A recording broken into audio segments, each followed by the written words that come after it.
guys! Good morning!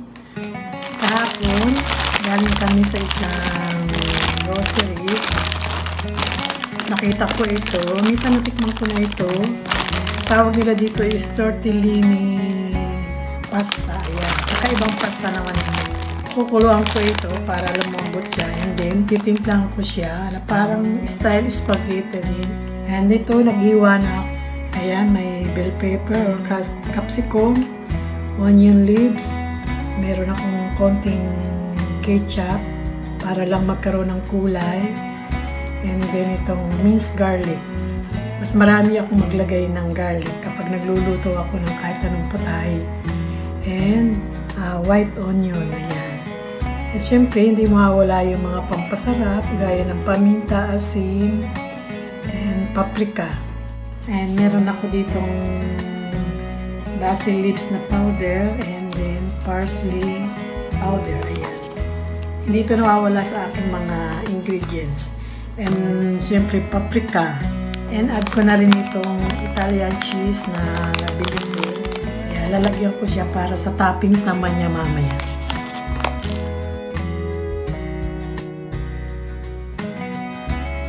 So yan guys, ipapakulo na ako ng tubig para sa pasta. Saglit lang ito, madali lang siyang maluto.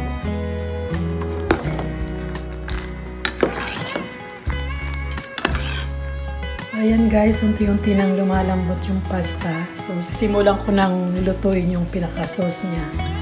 So maglagay ako ng olive oil. So igisa ko na itong bawang.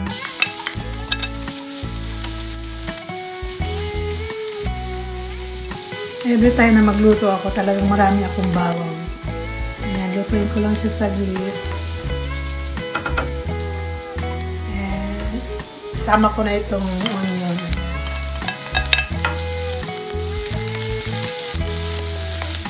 And then, lagyan ko na siya ng paminta. Ayan, hindi nawawala talaga ang paminta.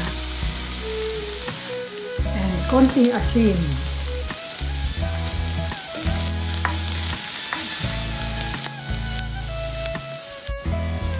Ayan guys, ilalagay ko na itong pinaka-pasta.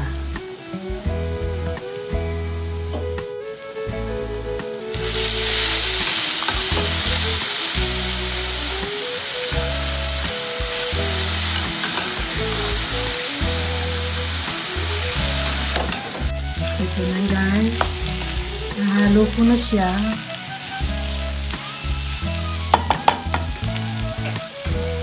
Nilagyan ko na siya ng basil leaves niya. Basil powder, parsley. Optional lang naman ito kung gusto niyo ng may kaunting sarap. At saka kung talagang marami kayong mga ingredients sa loob ng bahay niyo, sa inyong rep, lagyan niyo na. And then, paprika. Para may kulay siya.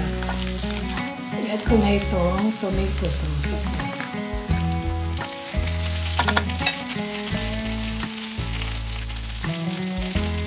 So, nilagyan ko siya ng konting tubig para masarap siya.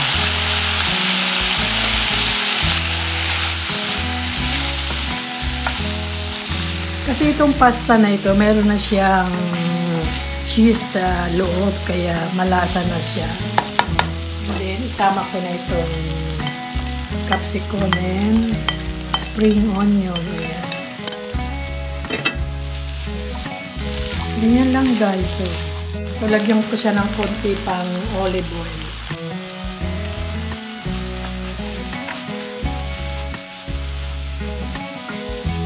Ayan guys. So, ang sarap diba? Ang sarap tingnan. Simpleng-simple lang.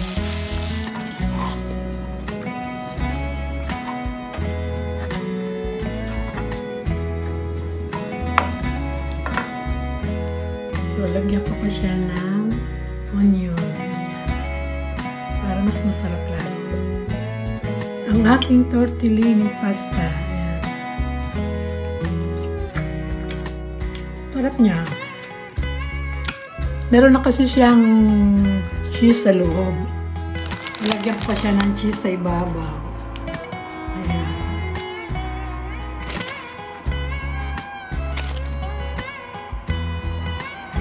guys. So, tikman nga natin.